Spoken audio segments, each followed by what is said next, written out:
Arabelle Bien-être. 9h-10h, Arabelle Bien-être avec Manel sur Arabelle. On se retrouve pour notre rendez-vous quotidien 100% bien-être 9-10h sur Arabelle. Aujourd'hui, je reçois Madame Bouchra Serrour, expert psychosocial et psychothérapeute spécialisée en thérapie neuro-émotionnelle. C'est la suite de combattre le stress grâce à la neuroscience et sans anxiolytique. Je vous rappelle que vous pouvez toujours participer à l'émission en envoyant vos questions, vos réactions par SMS au 0488 106 800. Je répète, 0488 106 800. Aujourd'hui, on va apprendre à travailler sa cohérence cardiaque et sa respiration pour mieux gérer le stress aussi. Madame Bouchra Serrour va nous expliquer comment augmenter son taux vibratoire et le rire pour évacuer le stress. Bonjour, Madame Bouchra Serrour. Bonjour Manel, comment vas-tu? Très bien, et vous? Je vais bien, bonjour à tous les auditeurs d'Arabelle, je suis contente de vous retrouver. Et on se retrouve. Alors, je commence à prendre mon attention à Manel. Alors, dites-moi ce que vous avez appris, Bouchra. Je vous écoute. Qu'est-ce que j'ai appris? Imitez-moi, je sais pas, imitez une phrase que je dis au quotidien. Là, il faut l'improvisation, tu vois, moi je suis dans l'improvisation. Si je réfléchis, ça fonctionne plus. Alors je vais vous attendre au courant de cette émission. Si vous vous souvenez d'une phrase que je répète souvent, dites-la moi. Aujourd'hui, Bouchra, c'est la suite de combattre le stress sans médicaments et sans anxiolytiques. On a déjà fait une première partie, on a parlé de beaucoup de choses. On a parlé de l'impact du stress sur le cerveau. Vous avez dit la dernière fois que ça peut même provoquer des troubles de mémoire. C'est bien ça? Troubles de mémoire, concentration, troubles du sommeil et des maladies. En gros, le stress nous éloigne d'une situation d'équilibre où le corps est dans un équilibre et le système immunitaire aussi. C'est exactement ça. Donc l'homéostasie du corps, c'est l'équilibre du corps. Et donc en fait, quand on stresse, on s'éloigne de cet état d'équilibre, ce qui provoque un mal-être physique et psychique. Donc c'est vraiment ça, le stress. C'est pas rien en fait. On pense que oui, c'est normal de stresser. Et je pense que c'est ça que j'avais dit la dernière fois, que c'est pas normal en fait. Il faut pas normaliser le stress. C'est quelque chose qu'il faut. Le stress, c'est quelque chose qu'il faut. Je vais pas dire combattre parce qu'on va pas à la guerre, mais qu'il faut éliminer de sa vie avec des techniques dont on va parler aujourd'hui. Avec Manel. Alors Bouchra, un petit rappel aussi. On a parlé de dépression aussi. De dépression. Le stress chronique peut provoquer carrément une dépression. Le stress, en fait, il va ramener, un état où on n'est pas bien, physiquement, chimiquement, parce que le stress, c'est une libération de cortisol dans le corps en longue durée. Donc, c'est-à-dire que pendant toute la journée, voire même tous les jours, on va libérer du cortisol qui va atteindre nos organes et va bloquer les hormones de bien-être qui sont l'endorphine, les ocytocines et tout ça. Donc, le cortisol présent dans le corps va en fait faire en sorte qu'on se sente pas bien physiquement.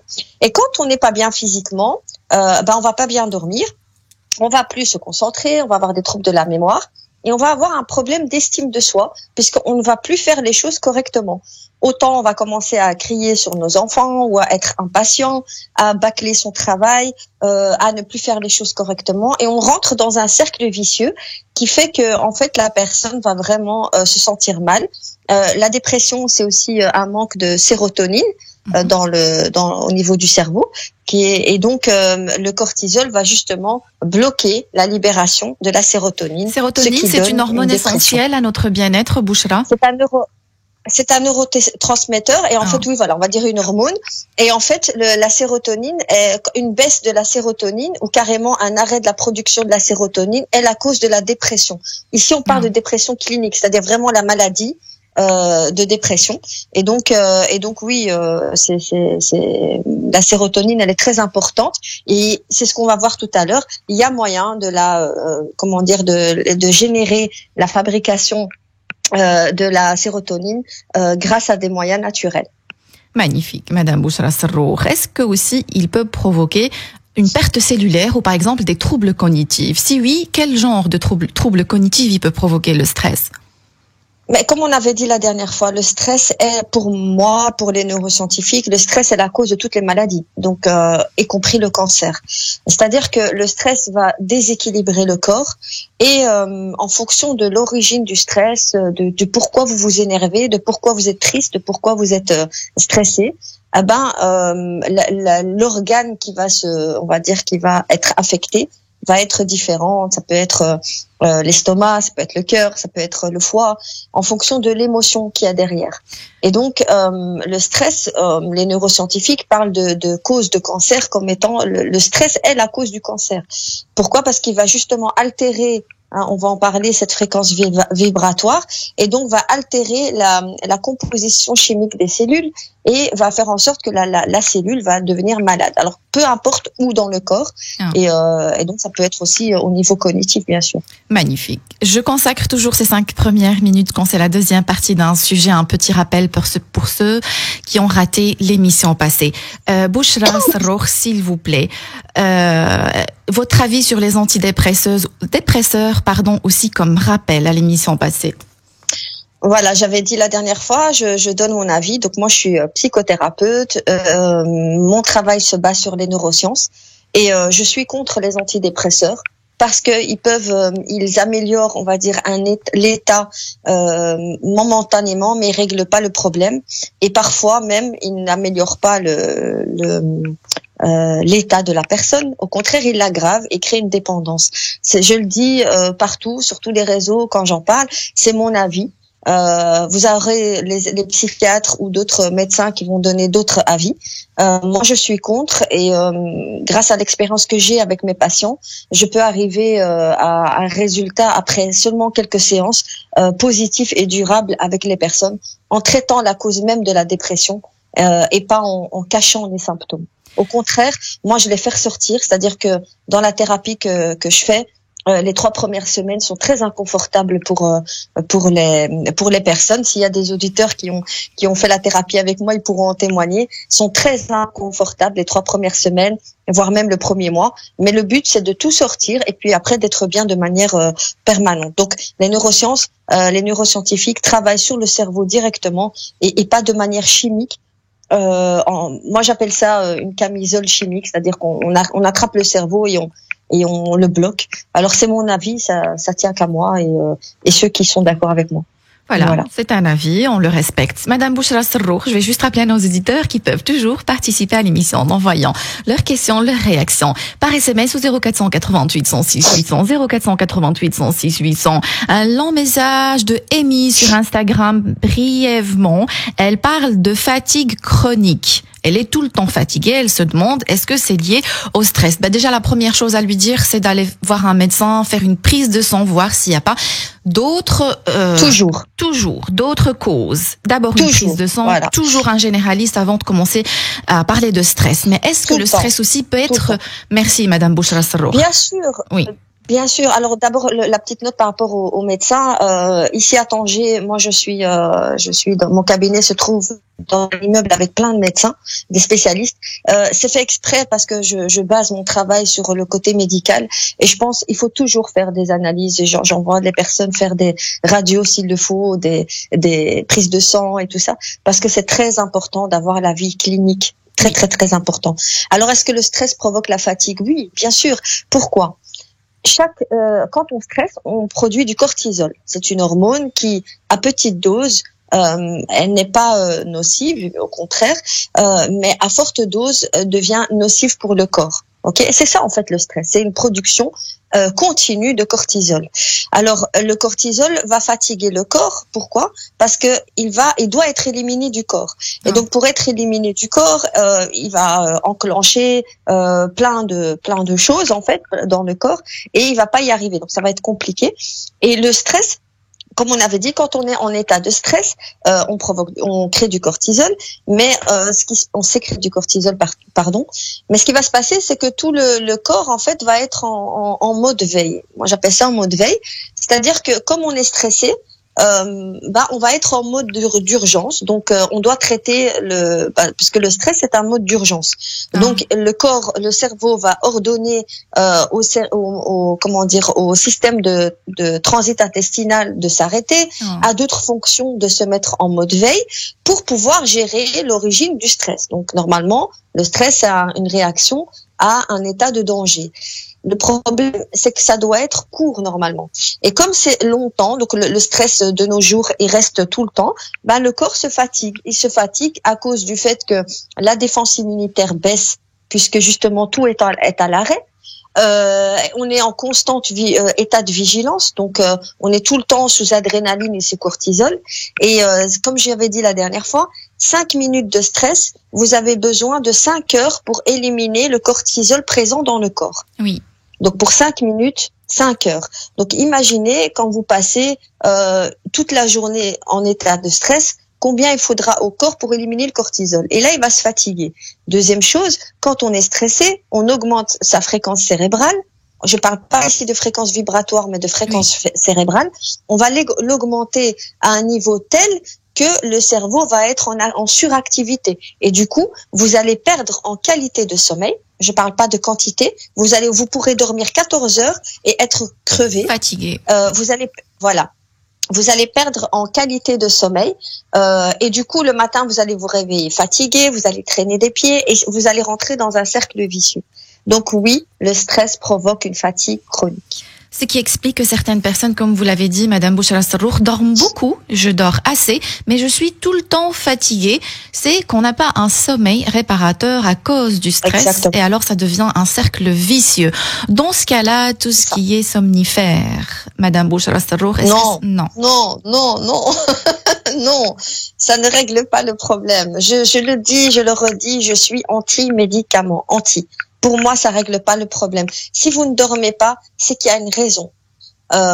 Et cette raison-là, il faut la traiter d'une manière ou d'une autre. Donc, il faut pas. Les médicaments ne vont pas traiter. Oui, ça pourrait vous donner une nuit de sommeil, mais moi, j'ai jamais vu.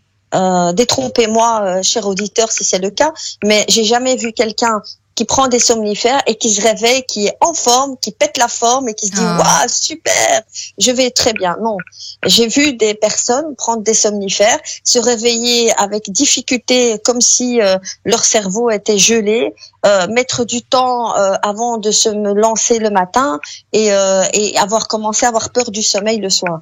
Donc, je pense que c'est pas une solution. Magnifique.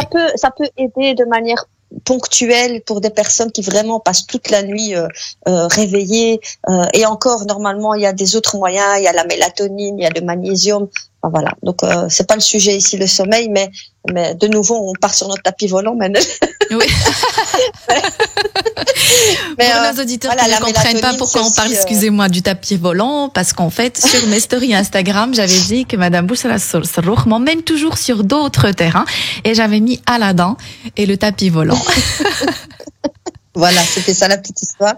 Mais donc voilà, pour le sommeil, il y a des plantes, il y a des huiles essentielles, il y a la mélatonine, enfin il y a d'autres solutions que les somnifères. Donc s'il vous plaît, oubliez les somnifères. Merci Manuel pour votre message. Bonjour Manel, très bon sujet, merci pour toutes ces informations. Merci Manuel. Manuel revient à ses vieilles habitudes, envoyer un SMS tous les jours. Alors, Madame Bouchra-Sarrour, la dernière fois aussi, je le rappelle, vous avez dit que le stress peut être contagieux.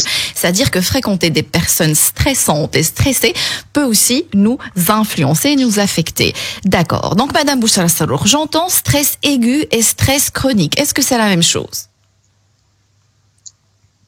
Pourquoi est-ce qu'on doit toujours, je sais pas, stress chronique? Quand je dis je sais pas, c'est parce que parfois j'ai l'impression on utilise plein de termes pour parler de la même chose, pour essayer de dire ah non, moi je suis pas dans cette case-là, je suis dans cette case-là. Stress chronique, le terme chronique, c'est-à-dire que ça revient, c'est quelque chose qui dure, hein. Donc qui va pas s'arrêter. Stress aigu, on va parler d'un état de stress, pour vous donner un exemple, un stress aigu, c'est on vous agresse. Vous êtes en état de stress maximal. Le stress chronique, il est insidieux. c'est un stress de tous les jours.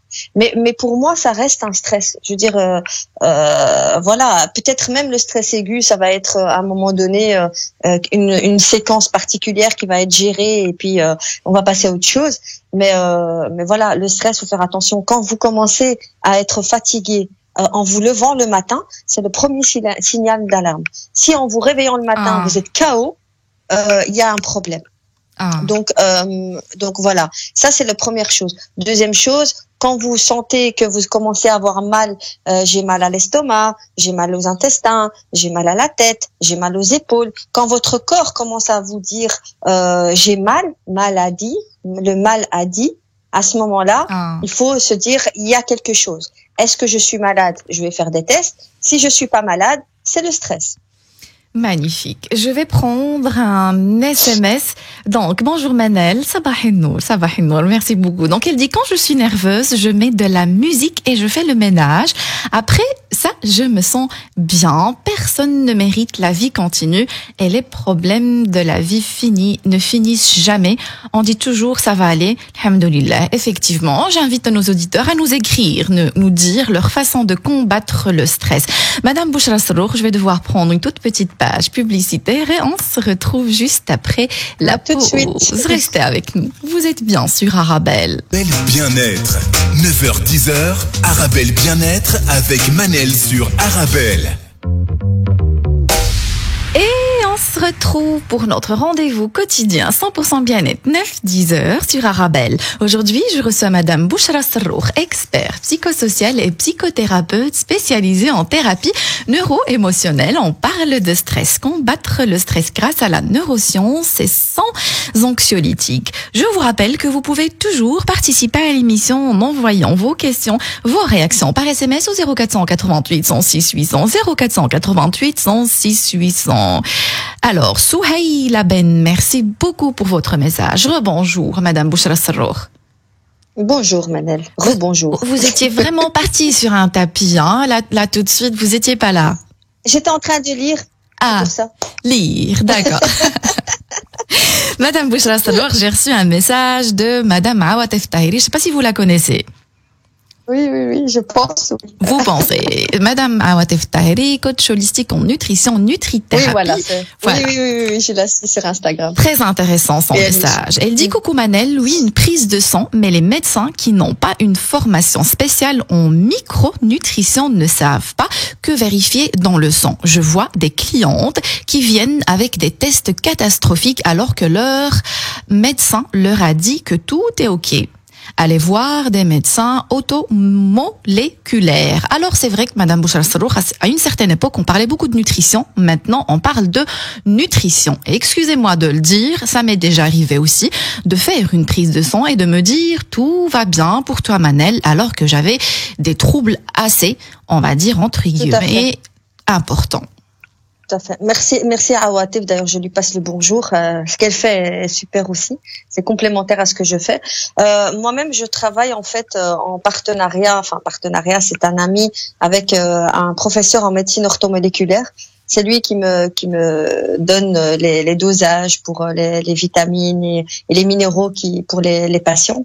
Et effectivement, la médecine orthomoléculaire a une autre, on va dire, approche totalement holistique par rapport à la personne, par rapport aux nutriments nécessaires et essentiels. Je vous donne un exemple. Par exemple, le dosage du magnésium. Quand vous allez chez un médecin traditionnel, s'il y a des médecins qui nous écoutent, on parle de 300 mg par jour.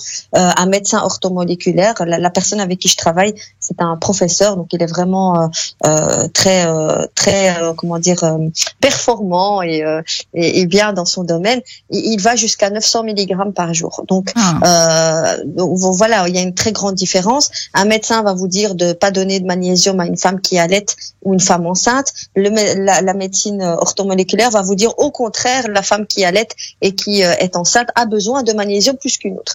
La vitamine D, donc plein de choses. Effectivement, quand je parlais de faire les tests, on va dire, c'est vraiment la prise de sang, elle peut vraiment donner des alertes s'il y a quelque chose d'assez grave, une maladie ou quelque chose de vraiment dont on doit prendre en compte le traitement directement. Mais voilà, nous en thérapie holistique, évidemment, on va aller sur d'autres terrains. Voilà. Donc c'est clair que la prise de sang telle qu'on la connaît aujourd'hui, Oui. faut vraiment peut-être demander au médecin, tu me fais ça pour. Mais bon, parfois c'est compliqué. Donc, voir des médecins orthomoléculaires. C'est bien ça, Madame Bouchra. Ouais, il y en a pas beaucoup. Ah. C'est de la médecine orthomoléculaire. C'est des médecins qui s'occupent, dont la spécialité en fait est de voir l'utilité et les dosages des minéraux, vitamines et acides aminés qu'on a dans le sang. Et donc c'est très particulier. Moi, c'est quelque chose qui m'a beaucoup aidé. D'ailleurs, je remercie toujours le professeur Ilyes Barli qui m'aide énormément, qui m'apporte beaucoup au niveau connaissances orthomoléculaires. Et donc voilà, donc c'est aussi quelque chose que j'ai découvert récemment, il y a 2 ans. Donc ouais, vraiment, si vous avez la possibilité de consulter un médecin orthomoléculaire, c'est quand vous avez une fatigue chronique ou des choses que vous ne comprenez pas. C'est vraiment encore mieux, en fait. Ouais. Magnifique. Merci, Madame Bouchra Sarrour. Madame Bouchra Sarrour, que vous pouvez aussi suivre sur les réseaux sociaux, sur Instagram, et les taguer sur les stories Instagram d'Arabelle, la page officielle d'Arabelle Instagram. Madame Bouchra Sarrour, on arrive à la question enfin de comment gérer le stress sans médicaments, sans anxiolytiques. En préparant cette émission, vous m'avez parlé de la cohérence cardiaque. Est-ce que je peux vous demander, s'il vous plaît, une définition simple de la cohérence cardiaque? Alors la cohérence cardiaque, c'est un exercice respiratoire précis, c'est-à-dire qu'il a un espèce de timing. Beaucoup de gens connaissent la cohérence cardiaque, c'est devenu assez courant maintenant. La cohérence cardiaque, c'est pouvoir avoir des mouvements respiratoires continus et réguliers pendant une certaine durée, plusieurs fois par jour. Donc en fait, moi je simplifie au maximum. D'ailleurs, j'ai une vidéo YouTube qui en parle en détail sur ma chaîne YouTube. Mais la cohérence cardiaque, c'est respirer plusieurs fois par jour pendant 5 minutes de manière constante. Grâce à cette respiration, vous avez des effets bénéfiques. Et c'est là que c'est intéressant. La cohérence cardiaque, elle est vraiment géniale. Ça nous prend 5 minutes 3 fois par jour. De préférence 3 fois par jour, 5 minutes, et pour respirer de manière constante, vous avez soit des applications gratuites sur smartphone, soit des fichiers, enfin des vidéos sur YouTube où en fait vous suivez soit une courbe ou vous suivez un point, et en fait à l'inspiration vous gardez la même durée à l'inspiration et à l'expiration. Généralement, c'est 5 secondes, donc à l'inspiration et 5 secondes à l'expiration. Et en fait, cette manière de respirer constante et 3 fois par jour, ça va vous permettre en fait de réguler l'équilibre intérieur du corps et de gérer le stress. Si j'ai bien compris, la cohérence cardiaque, c'est une façon de maîtriser, on va dire, la respiration et calmer le stress et l'anxiété. Voilà. Alors, les personnes me demandent comment est-ce que la cohérence cardiaque peut calmer le stress. En fait, en ayant donc les scientifiques, ils ont remarqué qu'en ayant une respiration constante pendant une certaine durée, donc ici on parle de 5 minutes, 3 fois par jour, ça permettait en fait de ralentir le rythme cardiaque, de réguler le taux d'insuline dans le sang. Donc ça, ce sont des tests scientifiques, hein, c'est pas juste de la théorie. Réguler le taux d'insuline dans le sang. Donc pour les personnes diabétiques, c'est top. Diminuer la tension artérielle. Parce que vous diminuez les battements du cœur, donc automatiquement votre tension artérielle va diminuer. Augmenter la qualité de sommeil, diminuer le taux d'angoisse et de peur, puisque vous respirez, vous oxygénez votre cerveau et vous oxygénez vos organes. Elle augmente le taux de sérotonine, favorise la libération de sérotonine. On l'a dit, être dépressif, c'est ne pas avoir de sérotonine dans le sang. Ici, la cohérence cardiaque, elle permet d'augmenter le taux de sérotonine et le taux de DHEA. Alors le DHEA, c'est une hormone qu'on appelle l'hormone de jeunesse.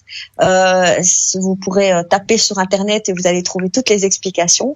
La DHEA, Entre autres, elle permet de revitaliser le corps. C'est pour ça on parle d'hormones de jeunesse. Mais ce qui est surtout intéressant, c'est qu'elle permet de libérer le cortisol présent dans le sang. Donc, grâce à la cohérence cardiaque, vous allez fabriquer de la DHEA, et cette DHEA va permettre d'éliminer le cortisol généré à cause du stress. Donc, c'est super intéressant. La cohérence cardiaque à long terme, c'est-à-dire quand vous la pratiquez chaque jour, 3 fois par jour de préférence, elle va libérer, en fait, elle va augmenter les défenses immunitaires. Magnifique. Madame Bouchra Serrour, si vous permettez, je vais essayer de prendre quelques questions. Puisque vous avez parlé de dépression, j'ai reçu un SMS en langue arabe. Je vais le lire en arabe, mais je vais le traduire. D'accord? Donc, هل هناك علاقة بين الدوخة الدائمة والإصابة بالاكتئاب? Donc, il demande, ou elle demande, je ne sais pas si c'est une dame ou un monsieur, le lien. Est-ce qu'il y a un lien entre le vertige et la dépression? Théoriquement, non. C'est-à-dire que le vertige a 2 origines. La première origine est une origine organique. C'est-à-dire quand on a des vertiges, la première chose à faire, c'est si on a une tension normale, c'est d'aller voir l'ORL, voir s'il n'y a pas un déséquilibre au niveau de l'oreille interne. Et si c'est pas l'oreille, comme j'ai eu le cas dernièrement, l'ORL m'envoie une patiente qui a tout bien au niveau de l'oreille. On en avait parlé, je pense, je sais pas si tu t'en souviens, Manel. C'est une personne qui a ce qu'on appelle la blessure du rejet, et donc c'est émotionnel. C'est un enfant, c'est un adulte qui a eu soit un problème quand il était dans le ventre de sa mère, soit une grossesse non désirée. Enfin bref, il y a des raisons émotionnelles au vertige. La dépression. Comment est-ce que la dépression pourrait engendrer des vertiges? Simplement par le fait que si la personne se nourrit mal, donc il y a aussi la nutrition, il y a la chute de tension, il y a le manque de vitamines et de minéraux. Donc la dépression, c'est vraiment un état où la personne n'est pas bien parce qu'elle a plus de sérotonine, elle a plus envie d'être active dans la vie. Et donc c'est un petit lien, on va dire, mais pas forcément. C'est pas. C'est une conséquence, on va dire, Madame Bouchra Serrour, ça peut être une conséquence. On peut avoir. Oui. Voilà, mais on peut avoir de dépression sans avoir de vertige. Moi, je dirais plus que si la personne a des vertiges, si elle en parle, c'est que ce sont des gros vertiges. Soit c'est l'oreille interne, et alors il faut consulter, rééquilibrer l'oreille interne, soit c'est au niveau émotionnel, et là il faudrait voir en thérapie pour pouvoir évacuer le problème du vertige. Merci Madame Bouchra Serrour. Je vais prendre un message que j'ai reçu de Sana sur Instagram. Donc, pour elle, dit bonjour Manel et Madame Bouchra, merci pour votre super sujet, c'est moi qui vous remercie. Je n'arrive pas à rester dans l'instant présent, mon cerveau m'emmène toujours ailleurs. Là où il y a du stress, en général, comment faire pour éduquer, donc elle dit comment faire pour éduquer son cerveau à se connecter à l'instant présent. C'est vrai Madame Bouchra Serrour, on a toujours vécu, on a souvent vécu ça, notre cerveau qui part toujours, il réfléchit au sujet qui fâche. Comment faire pour rester connecté à l'instant présent?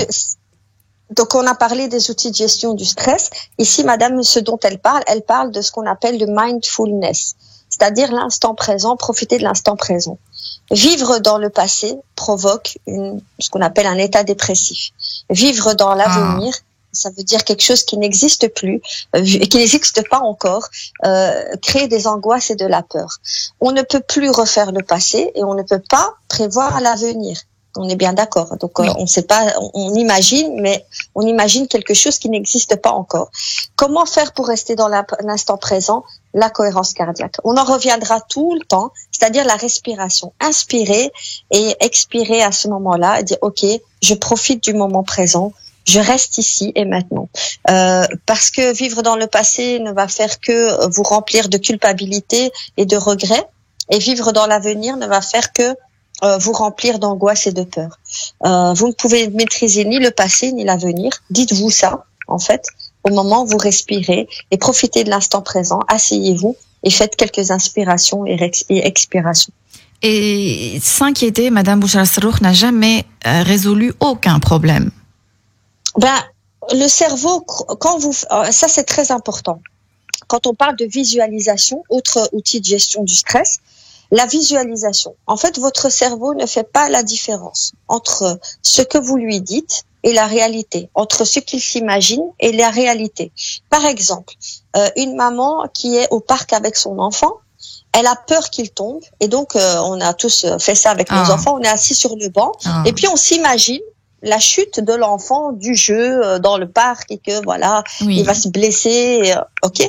Le fait que vous l'ayez imaginé, votre cerveau le croit vrai et donc va générer un état de stress sur quelque chose qui n'est pas arrivé, mais que votre cerveau pense réel. Donc, si vous imaginez-vous, vous visualisez des choses négatives, pardon. Votre cerveau le croit. Donc, il va générer l'état physique lié à cet événement négatif. Si vous visualisez quelque chose de positif, vous allez générer des ondes positives, le cerveau va vous croire et tout votre corps va aller dans la même direction. C'est-à-dire que votre pensée crée votre réalité. C'est pas moi qui l'ai dit. Votre pensée personnelle, Joe Dispenza, crée votre réalité personnelle. Et je pense que quand on sait ça, une fois qu'on a des idées négatives, une fois qu'on s'inquiète, une fois qu'on se dit ouais, et si finalement mon patron il va faire ci, et si mon conjoint va faire ça, et si on se dit oh stop, j'inspire, j'expire et je reviens au moment présent et je fais le contraire, je visualise ou je pense de manière à haute voix quelque chose de positif. Donc la même situation, vous l'inversez. Magnifique, Madame Bouchra Sarrour. Si vous permettez, je vais devoir prendre une toute petite page publicitaire et on se retrouve juste après la pause. Restez avec nous, vous êtes bien sur Arabelle. Et on se retrouve pour notre rendez-vous quotidien 100% bien-être 9-10 heures sur Arabelle. Aujourd'hui, je reçois Madame Bouchra Sarrour, expert psychosocial et psychothérapeute spécialisée en thérapie neuro-émotionnelle que vous pouvez aussi suivre sur les réseaux sociaux, sur Instagram notamment. Il est tagué sur les stories Arabelle, la page officielle d'Arabelle Instagram. Jasma sur Instagram, merci du fond du cœur. Elle dit, vous êtes des fiertés, merci beaucoup. Merci beaucoup. C'est pour vous aussi, Madame Bouchra Sarrour. Je vais essayer aussi de prendre un maximum de messages, mais si vous permettez, Wissal, est-ce que vous voulez bien, s'il vous plaît, résumer votre message? Il me reste que quelques minutes. Madame Bouchra Sarrour, une auditrice qui dit, donc, elle a un stress dû au fait qu'elle est perfectionniste. Être perfectionniste, personnellement, ce n'est que mon avis, ce n'est pas une qualité, Madame Bouchra Sarrour. Non, c'est la blessure de l'injustice. Elle peut, Madame peut aller voir notre émission, Manel, qu'on a faite sur les blessures de l'âme. Être perfectionniste, c'est crevant, c'est fatigant. Et puis, comme je dis tout le temps, vous vous acharnez à être parfait, alors que ce sera toujours impossible. C'est impossible d'être parfait. Et heureusement qu'on n'est pas parfait. Vous imaginez vivre avec quelqu'un de parfait? Mais mon Dieu, quel ennui! C'est horrible. Tout est parfait, tout est génial, mais c'est horrible. Non, c'est pas, c'est fatigant, ça vous renvoie toujours à un manque d'estime de soi, à un manque de confiance en soi, à un état de stress permanent. Le fait de vouloir être parfait, tendre à la perfection dans ce que vous faites, c'est la blessure de l'injustice. Donc je renvoie Madame à notre émission. Sur les blessures de l'âme et même sur ma page Instagram, vous allez, j'en parle aussi. Les 5 blessures de l'enfance qui empêchent d'être soi-même. On a fait 3 ou 4 émissions, Madame Bouchra Sarrour. Oui, on en a fait plusieurs. Plusieurs sur les 5 blessures de l'enfance. Elles sont publiées. Vous pouvez les regarder. Donc, Madame Bouchra Sarrour, donc Wissal, elle a écrit un très long message. Wissal, j'ai essayé de lire, survoler. Elle parle d'une enfance très difficile. Elle parle aussi de la maladie de sa maman. Elle dit ça, bref, elle est très anxieuse. Un message, très touchant. Elle dit le médecin lui a prescrit donc du Laroxyl. Non, enfin, ceux qui me voient sur Internet, j'ai fait un nom avec ma tête. Oui, effectivement. C'est un neuroleptique. Écoutez, si elle ne fait pas, il faut pas, quand je dis que je suis contre les médicaments, il faut pas ne rien faire non plus. Ici, on a une dame qui a passé assez lourd, beaucoup de peur, beaucoup d'angoisse. Il faut une thérapie. C'est-à-dire que voilà, si elle prend des médicaments parce que c'est ce qu'on lui a donné pour aller mieux, mais elle doit régler le problème. Donc son inconscient est plein de souvenirs, est plein d'émotions négatives qu'il faut nettoyer. Donc il faudrait une thérapie. pour aller mieux sans médicaments.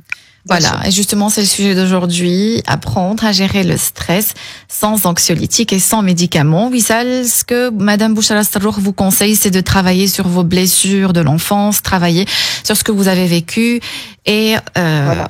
Clairement, vous êtes contre tout ce qui est médicaments, Madame Bouchra Sarrour. Mais quand je dis attention, pour les auditeurs, je tiens à tirer la sonnette d'alarme. Pour les auditeurs qui prennent déjà des médicaments, je vous dis pas d'arrêter vos médicaments du jour au lendemain, surtout pas. Oui. Surtout pas. Ils agissent sur le cerveau, donc les médicaments ne se diminuent et ne s'arrêtent qu'avec un psychiatre, avec un médecin, un neurologue, jamais tout seul. Ok, même moi, je renvoie les gens vers les médecins. Et à côté de ça, si vous diminuez ou tentez d'arrêter vos médicaments avec un médecin, il faut quelque chose d'autre. Il faut une alternative qui est la psychothérapie. Donc, ne commencez pas à arrêter les médicaments et à aller faire de la cohérence cardiaque, ça n'a aucun sens. Il faut bien sûr quelque chose d'alternatif pour pouvoir gérer ces émotions.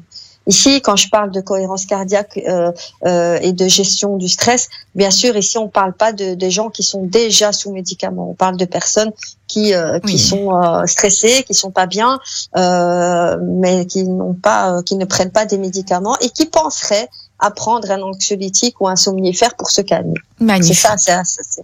Voilà. Encore quelques petites minutes. Je vais essayer de prendre un maximum de questions si vous permettez. Aujourd'hui, je crois qu'on n'a pas le temps pour parler de tous les détails de la cohérence cardiaque, mais j'ai reçu un message. Bonjour, je vous remercie pour votre émission magnifique comme d'habitude, Manel. Et je remercie aussi votre invité. C'est moi qui vous remercie. Et alors, elle dit, j'ai un enfant de 12 ans qui stresse beaucoup avant ses examens. Est-ce que la cohérence cardiaque pourrait l'aider pour les enfants? Donc, c'était Amel. Merci, Amel. Alors, il a 12 ans. La première chose, c'est, comme je l'avais dit la dernière fois, le magnésium, très important, le magnésium. Regardez au niveau des dosages pour les enfants en fonction de son poids. C'est une vitamine, un minéral dont on a besoin et qui aide à gérer le stress, la concentration et la mémoire, autant pour les jeunes que pour les adultes. Deuxième chose, la cohérence cardiaque, oui, peut l'aider, bien sûr. Elle va augmenter sa concentration, va le calmer, va gérer son stress. Faites la cohérence cardiaque avec vos enfants et les enfants adorent parce qu'ils doivent suivre en fait un espèce de petite boule qui monte et qui descend ou une boule qui grossit et qui diminue. Donc les enfants adorent autant les tout petits que les grands. Peut-être les petits ne vont pas rester 5 minutes, mais oui. Alors la cohérence cardiaque pour la gestion du stress, enfants et adultes, oui. Magnifique. Donc la prochaine fois, on va rentrer, si vous permettez, Madame Bouchra Sarrour, dans les détails. Bonjour, Manel et Bouchra, à la perfection. Merci beaucoup. Merci du fond du cœur. Un coucou de ma voiture. Merci, Saïda. Alors, les plantes, c'est une question que j'ai prévu de vous poser, mais j'ai encore 30 secondes. Les plantes, elles parlent de plantes thérapeutiques. Qu'est-ce que vous en pensez? Remplacer tous ces médicaments? Oui, je vous écoute. Oui. Je te parle de remplacer, mais en tout cas, si vous êtes stressé et angoissé, et vous pouvez utiliser la médecine alternative, la phytothérapie, l'aromathérapie. Il y a des huiles essentielles, il y a des plantes qui fonctionnent très très bien. Vous avez la mélisse, la valériane. Il y a plein de plantes en fonction des personnes, mais ne faites pas ça tout seul parce que même la phytothérapie a besoin d'un accompagnement. Et en Belgique, vous avez plein de phytothérapeutes et d'aromathérapeutes qui peuvent vous aider à aller mieux et à moins stresser, et en fonction des plantes qui vous conviennent en fait. Parce que il y a des plantes qui conviennent à certaines personnes, et donc même si ce sont des plantes, c'est pas à prendre n'importe comment.